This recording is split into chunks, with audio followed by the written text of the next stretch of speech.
What is going on, guys? Welcome back to the channel. I have quite obviously left the comforts of the collection room and I've hit the road after months of anticipation and a couple of hiccups along the way last night. We're finally in Melbourne for this long anticipated toy hunt weekend. I'm not flying solo. I've obviously got my mates with me, Matt and Andrew from Keep On Collecting. We had a couple of hiccups on our way here. We had some flight delays. We had some issues getting to our car. We made a few wrong turns getting to our Airbnb, but no enthusiasm lost. We are pumped to get out there and get on the hunt today. We've got a pretty packed itinerary today. We're going to check out 4 or 5 different places. The main event today is Lobos Collectables. I can't wait to go there and see what we can find and show you guys how we go along the way. But that's not all. There's a couple of other vintage stores, some like collectible shops, and maybe an antique market along the way. So let's see how we go. Melbourne, watch out, we're coming for your toys, but first we're coming for your breakfast.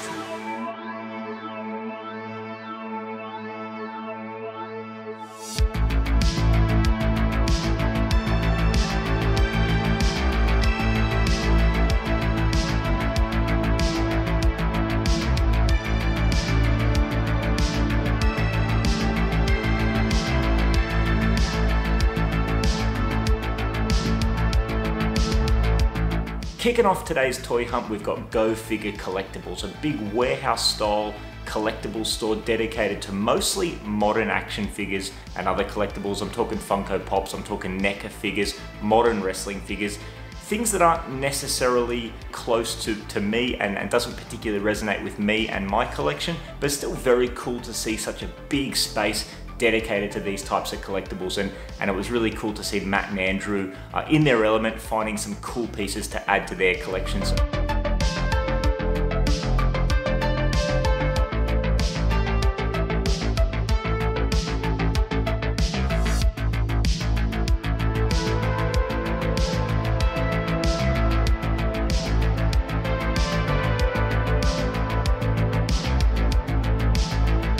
at that. I mean, who doesn't want to start their lunch with a good old vomit? That wouldn't put me off my lunch at all. Yeah, nothing to build an appetite like that. Yeah, that's right. Especially if your mum had packed you like something with cucumber on it.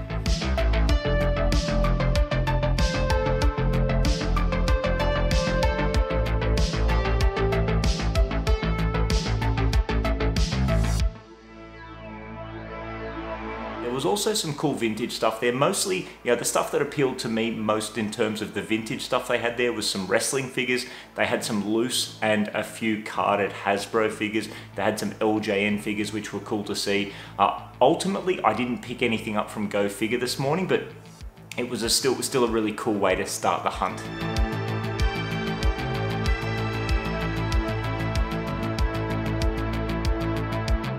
The time has come. We have finally reached Lobos. Second stop of the day. We did Go Figure. We had a bit of a wander around there, which was cool. What do you guys think of Go Figure? Oh yeah, better than I thought. Yeah, very interesting items. Yeah, better than I thought as well. There were definitely a few vintage pieces, scattered around the place, which was cool to see. But a lot of modern collectibles as well. They're not for me, but I still really like having a look through. And these boys picked up a few things. Matt got a Masters of the WWE Universe Sergeant Slaughter. Yep. Andrew got some Batman animated series stuff, which is cool. So we might have a bit of a squiz at that later. But for now, we're at Lobos. This is the kind of main event of today. We're going to spend a good chunk of time here and see what we can find and bring you with us. So let's get in there. And a good chunk of money. That's it. That's it. That's it. See you soon. See you soon.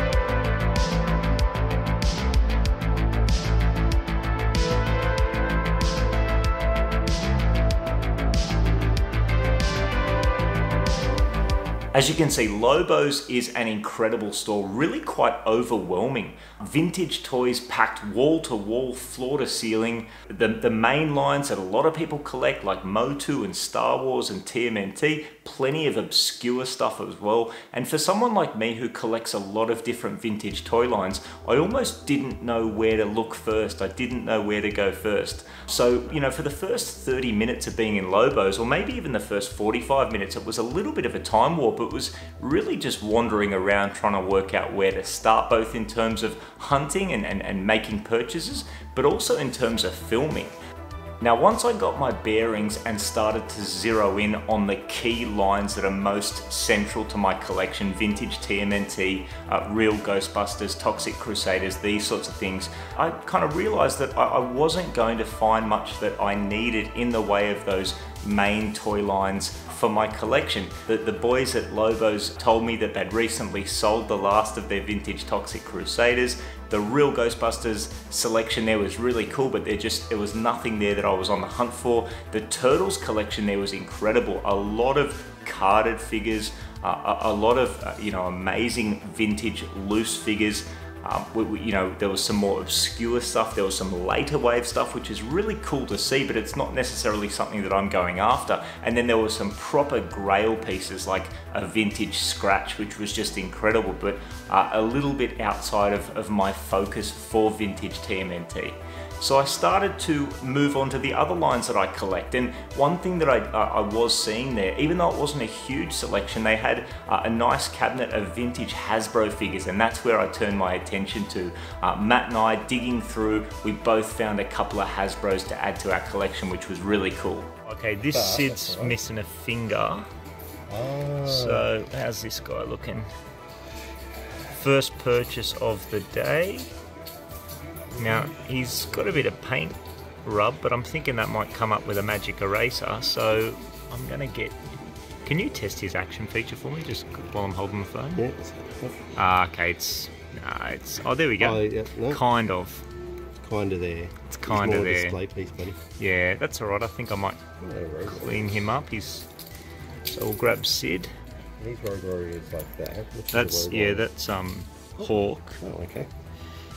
Let's see what else we got. See, this Sid looks a bit nicer, but he's missing a finger. We can't have that. Jimmy Enter, sorry, I'm reaching over in front of you. That's alright.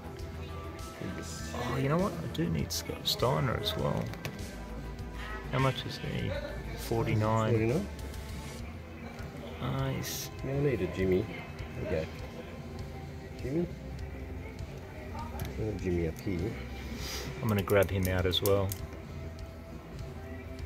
It's cool, these cards. I've not seen these before. Bubblegum cards. I'm going to get a Jimmy. You getting Jimmy? Yeah. Are these any of these you guys want me to put on the counter for you? Yeah, if you don't mind, that'd be awesome. These would be awesome, yeah. Sure. Thanks for that, mate. That's alright, all good. I think that's going to do me for the moment. Yeah. How about laser custom? Yeah. These action still works. Let's get all these fingers.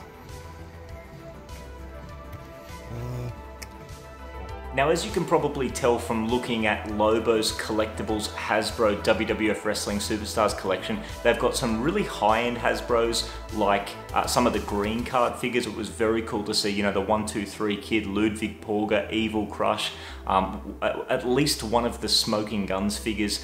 But as far as like the more affordable figures in the line, it does appear that there's been quite a few Hasbro WWF collectors go through and take a lot of those figures, because a lot of the Hasbro figures that were there are ones that I already have. But I was stoked that I was able to pick up a couple to add to the collection, because I'm not picking up Hasbros every day at the moment. First up, we've got the Sid Justice figure. The action doesn't quite work, but that's okay. Look, these are display pieces. It's always nice to be able to, you know, use those play features and see how they work, but ultimately this is a display piece. So once I get a little bit of magic eraser on Sid, he's gonna come good. And next up, we've got one half of the Steiner brothers. We've got Scott Steiner. Once again, Scott Steiner could use a little of the old magic eraser to come good, but still very cool to be able to pick up a couple of Hasbros to add to the collection and be able to tick off a couple more and move towards completing that line, green card figures notwithstanding.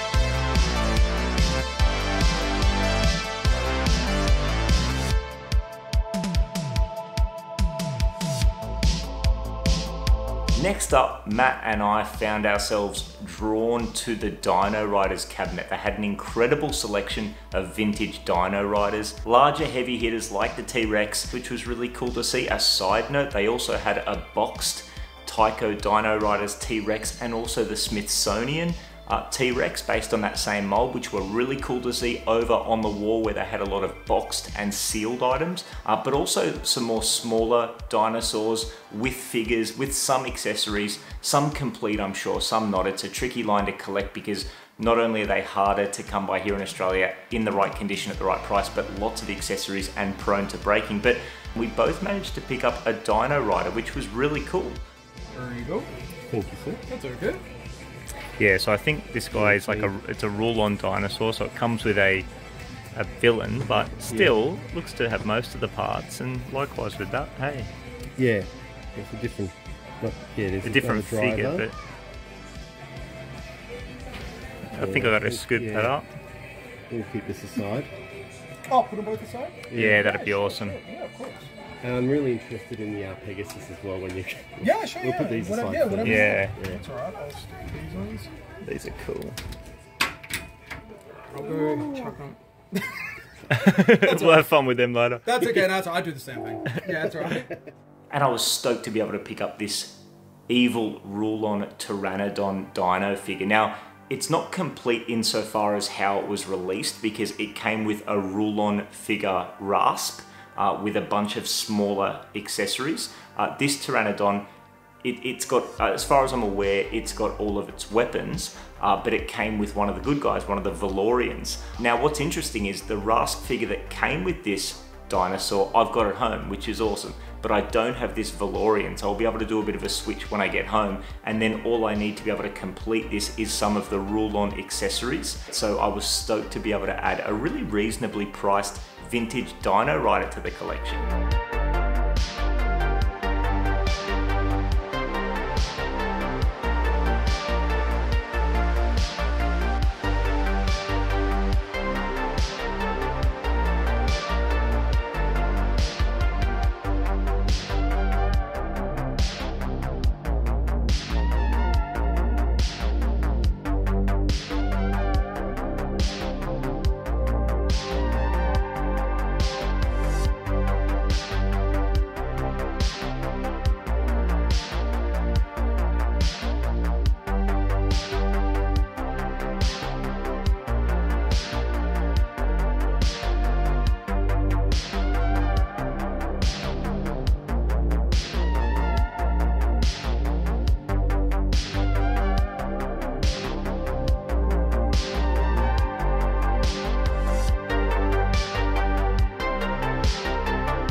Now, continuing with the dino theme, I also found myself drawn to some boxed Cadillacs and dinosaurs items they had up high on a beautiful wall full of boxed and sealed vintage, vehicles, playsets, and larger items. Now, Cadillacs and dinosaurs, it's a funny line. It's also produced by Tyco. It's got a bit of a link to Dino Riders because of the reuse of molds.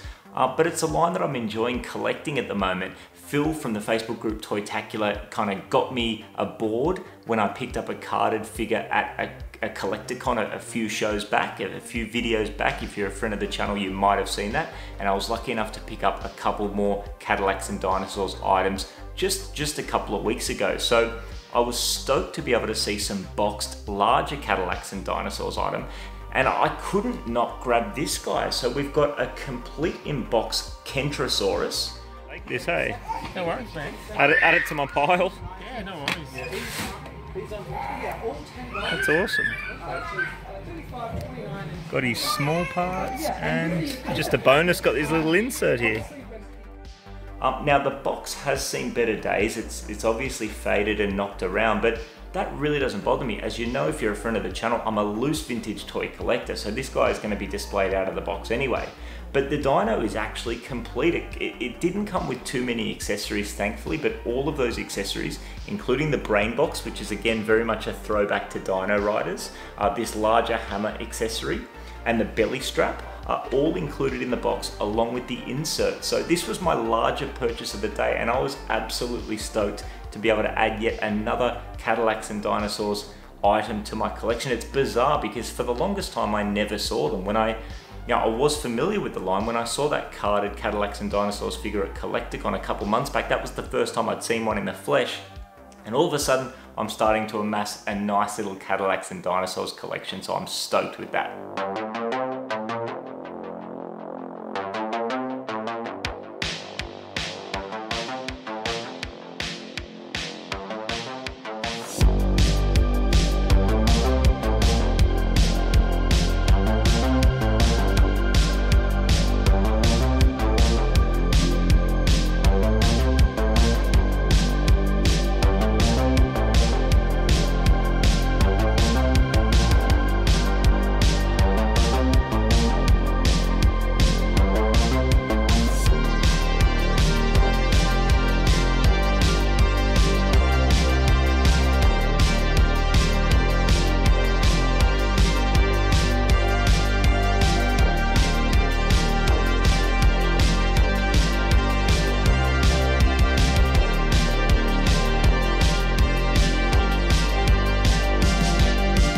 Also really cool to see some vintage Robin Hood items at Lobos. A lot of carded figures, which were really cool to see, but not necessarily my thing because I'm collecting the line loose, and some of the larger items sealed. But I did happen to come across a loose vintage Little John figure. Now, I've got a couple of these Little Johns, but none of them are complete. So I picked this guy up complete at a great price. I've already got him on card, but I need him loose as well. And I need his stick essentially. So we've had so many on card and so many loose. So the fact that we get some more is good because we. He's in nice condition too. Yeah, I'll take him if I can. Yeah, of course. And then I just want to have a little squiz at this bootleg wrestler. That's okay.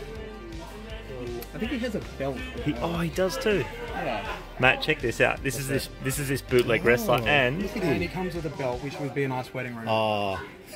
See, this is unfortunately not the one I had as a kid, but I don't see these guys very often. These cool. Soma World Wrestlers. You know what? I might have to leave this one. And this might be a tomorrow purchase, depending on how we go. Yeah. It's pretty common sometimes for people to go to the toy fairs and then come back. Yeah. I picked him up mainly for his weapon, the big stick that he wields. So I was planning on switching the weapon over to the loose Little John that I already have. But this guy's complete and in fantastic condition. So I think this guy will actually make my display. I think he'll be my main Little John, and I'll probably look to move the other guys on. So another awesome loose complete vintage Robin Hood figure for the collection. So this was another nice little cheapie to add to my lot.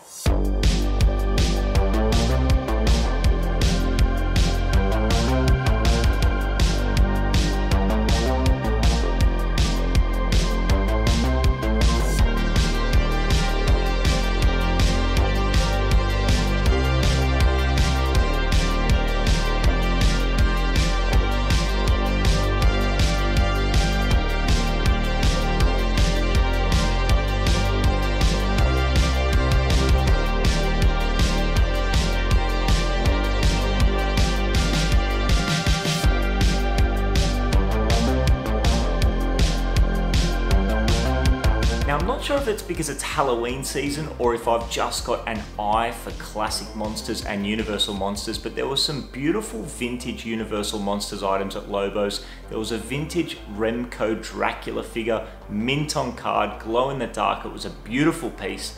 I couldn't quite pull the trigger on that on account of the price. And also, this is day one. At this point, it's essentially the morning of day one of this toy hunt. So that's in the back of my mind. I also saw a really cool vintage Universal Mummy carded figure, which was incredible. I didn't ultimately pull the trigger on either of those, but while we're talking about monsters, you guys know, if you're a friend of the channel, you know that I love Monsters in My Pocket.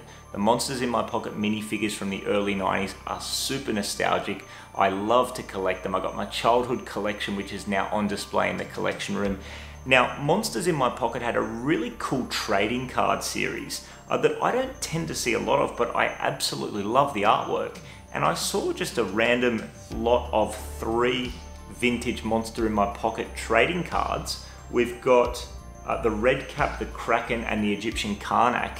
And I couldn't help but pick these up. These are just little cheap items that will display in front of my Monsters in My Pocket minifigures. But I love how the artwork is true to the sculpts of the Monsters in My Pocket minifigures, but in full color, based on penciled, color drawings. They're absolutely beautiful. So this was my last pickup for Lobos today. We've got 3 vintage Monsters in My Pocket cards. I'm stoked to have my hands on these.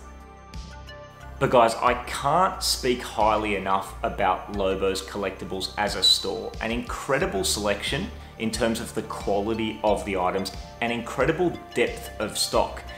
They had more stuff there than they could best display. There was toys stacked behind toys, stacked behind toys, so the more you'd look, you'd find awesome boxed vintage items peeking out from other items. And it was just incredible. But not only were the product there fantastic, the experience there was wonderful. Vintage arcade games, pinball machines, retro style American snacks, wax packs, trading cards, amazing staff, a fantastic team of blokes running it, super helpful. Between myself, Matt and Andrew, we had them running around opening up every other cabinet. So boys, thank you very much for that. Thanks for an amazing day, an incredible experience. But obviously this is only one part of the toy hunt. Well, that was Lobos Collectables. How you boys traveling? I'm tired. Fuck it. That was zero exaggeration, 3 hours. We planned to be there for maybe 90 minutes to 2 hours, but we're there for every bit of 3 hours, so we're a little bit behind schedule, but that's fine because that was 3 hours of joy, wasn't it? Felt like 20 minutes, didn't it? Yeah, we did multiple laps, and whenever I thought I'd seen everything that there was to see in terms of my collecting, I'd see more stuff. I asked the boys, hey, do you have food fighters? Oh no, but do you like this? It was always ask them a question about one thing and next minute I'm looking at something else that I've wandered around 3 times and not seen. So that was awesome. We're a tad behind schedule, so we are going to jet on to the next stop, and we'll talk pickups a little bit later once we get home. But absolutely. But how good was that, boys? Oh, it was incredible. That was awesome. Alrighty, onward to the next one. From Lobos, Matt, Andrew and I were back on the road, racing around Melbourne, dropping by a number of other places in search of more vintage toy goodness. From Lobos, we checked out Comics R Us, a very cool, very throwback style comic store. Now, I'm not a huge comic reader. There's graphic novels that I do enjoy, but I'm far from a comic collector. But it was really cool to see a classic style comic book store with vintage toys. I ultimately didn't pick anything up from Comics R Us, but it was really cool to see vintage TMNT figures and a vintage TMNT party wagon, which at a glance appeared to be complete. They also had some carded TMNT figures. They had a cool Motu selection. They had some Star Trek figures, they had other vintage toys. What I found myself personally most drawn to at Comics R Us was some of the classic monster magazines and monster books, movie monster books of the 60s and 70s, which was really cool to see. Like I said, I didn't end up picking anything up from Comics R Us. It's tricky to know what to pull the trigger on when you're trying to visit, 6-8 places plus a toy fair over a weekend here in Melbourne, but it was still very cool to check out Comics R Us. From Comics R Us, we checked out a pretty cool place, something a little bit different. It was recommended to us by a friend of the channel, and it's called the Chapel Street Bazaar. A very cool antiques market with different stalls, a lot of very cool antique items, some vintage toys, ultimately nothing that was really up my alley as a collector, but there were some very cool things to see there. There were some classic vintage loose Motu figures, which is always nice to see. There was also some very cool Evel Knievel 70s vintage toys, which were great. Some boxed items like the Scramble Van and one of the Evel Knievel bikes, which was really cool to see. But once again, nothing there for me, but still a fantastic opportunity to walk around and take in a great antique market.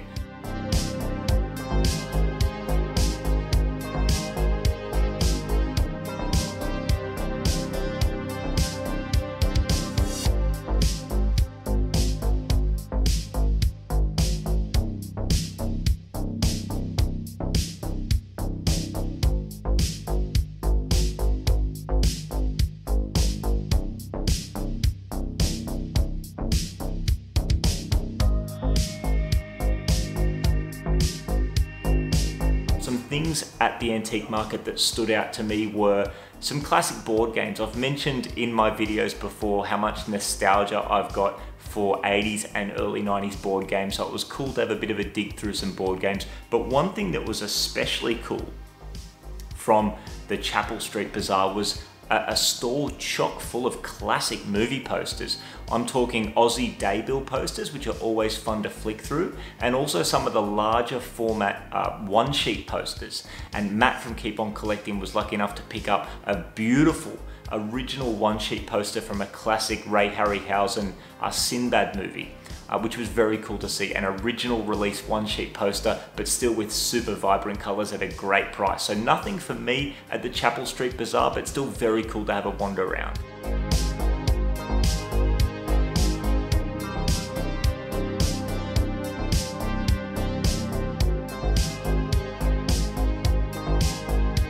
Last but certainly not least, the boys and I checked out a really cool store called Retro Nightmare down in St Kilda, and it's essentially a horror themed toy store, mostly modern. So they had Funko Pops and other modern collectible action figures from horror movies, but also some vintage items, some incredible random oddities. You know, we had VHS, we had Fangoria magazines and Gore Zone magazines, which are always fun to flick through, and I do find myself drawn to them. They had some very cool vintage talking dolls, like the Jim Varney Ernest doll, and also a Beetlejuice doll, which was very cool. Some amazing My Pet Monsters, which you don't see very often. They were really cool to see hanging from one of the rafters. But Retro Nightmare also had some classic vintage action figures, which were really cool to see. They had some Tales from the Crypt Keeper figures. They had some awesome Universal Monsters TMNT figures. And they also had a couple of Beetlejuice figures. And one of the Beetlejuice figures was my first purchase from Retro Nightmare. And it's this really cool shish kebab Beetlejuice. Amazingly complete with all of his little skewers, which is fantastic at, you know, a really reasonable price. But it's been a long time since I've picked up a vintage Beetlejuice figure, so I was stoked to be able to find this guy for my collection. And this wasn't the only Beetlejuice item that I picked up, because another cool thing that Retro Nightmare had was a lot of classic trading card wax packs and foil packs from back in the day. And like I said, Lobos had them as well, and these are super nostalgic for me. So it was really fun to have a dig through the wax packs and foil card packs at Retro Nightmare. I did pick up a couple of packs of the Beetlejuice trading cards based on the Beetlejuice animated series, which I believe the action figures are also based on. Now, I actually picked up 2 of these packs of Beetlejuice cards because one of these is going to be set aside for Ryan the Collector Kid. So Ryan, that is for you. But I also picked something else up for you, Ryan. I couldn't not scoop up a couple of packs of these Toxic Crusaders cards. So I just think, you know, I plan to keep this pack sealed, although at some point I might be tempted to open this thing up. Look, in hindsight, I probably should have bought 3 or 4 packs, so I've got a spare 1 or 2 to open up. But I plan to just keep this pack sealed and display this in front of my Toxic Crusaders figures. But once again, I've got another one. So Ryan, that is for you, my friend. And one more classic wax pack. Guys, I've been trying to find these for a long time. This is a trading card set that you really don't see. And I'm talking about the classic WWF wrestling in this really old school wax pack wrapping. This wasn't a situation where they had like a box full of these packs. It was just one single pack of these cards left, and I just had to pick this up.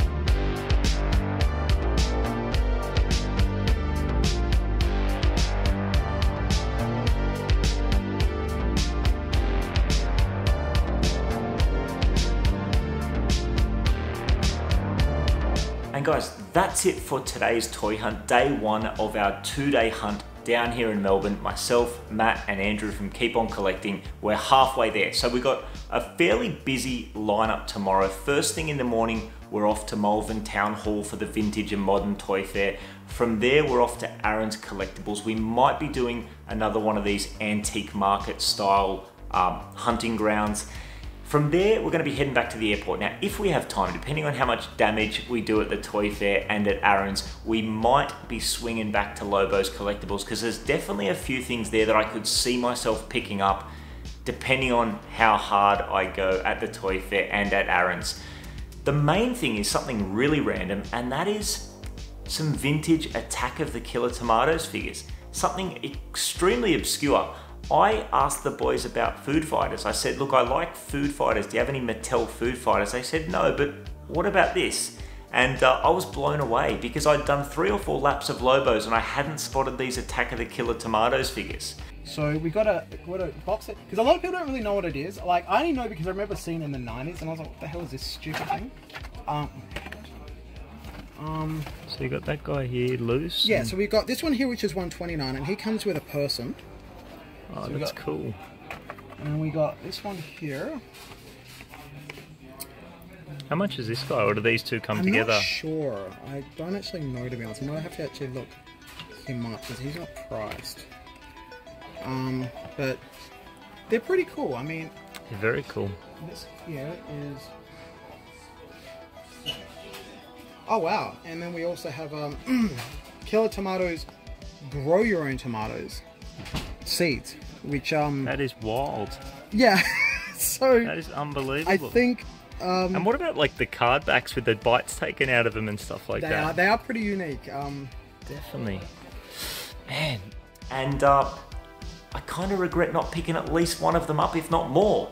So I might be going back there to Lobos tomorrow to scoop up those Attack of the Killer Tomatoes figures. There was also some really cool Superpowers figures that I wouldn't mind adding to my collection, as well as those Universal monsters like I mentioned. I don't think I'll be pulling the trigger on that vintage Remco Dracula, but possibly the Mummy, who knows? We'll have to wait and see. We'll have to see how we go tomorrow. But that's it for today's hunt. But before I leave you, I do have a couple more quick pickups. These aren't things that I picked up in my travels today. These are things that my awesome mates have helped me out with. First of all, I just want to give Phil from Treasures for Trigger a shout out for hooking me up with this vintage WWF Hasbro IRS. Look at that, all bagged up with my name on there.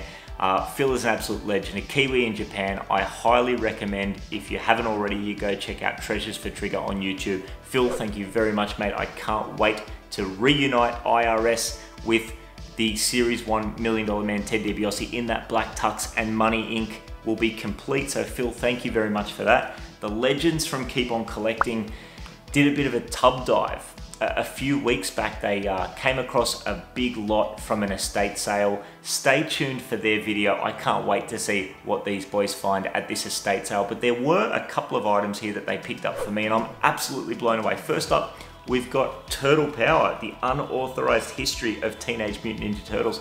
This is awesome. Flicking through here, we've got some character profile information. We've got some information about the live action film from 1990, and we've also got some awesome merch photos, some guide to to some of the vintage merch, VHS. We've got video games. I'm gonna have all sorts of fun flicking through that. Maybe a little bit of reading before bedtime tonight, so I can get some rest before tomorrow's toy hunt. So stoked with Turtle Power. Last but not least, maybe one of you toy experts out there can help us. The boys hooked me up with this little Krang figure. Now, as far as scale and at first glance, I thought this was the Playmates Toys, 4-inch scale Krang. But this thing is like hollow plastic. When you look at it up close, it's very basic. It's like a bit of a cheap knockoff. There's no weight to it. It's kind of hollow. And I've got no idea what it is, because it's got no stamps or no markings or anything like that. It feels like a fast food premium. I don't know, so if anyone out there knows what that is, definitely drop that in the comments. But guys, that's it for today. A massive day. Looking forward to having a bite to eat with the boys and enjoying a couple of these and getting geared up for another big hunt tomorrow. But until then, thank you so much for watching. Hope to hear from you in the comments. And until tomorrow, cheers.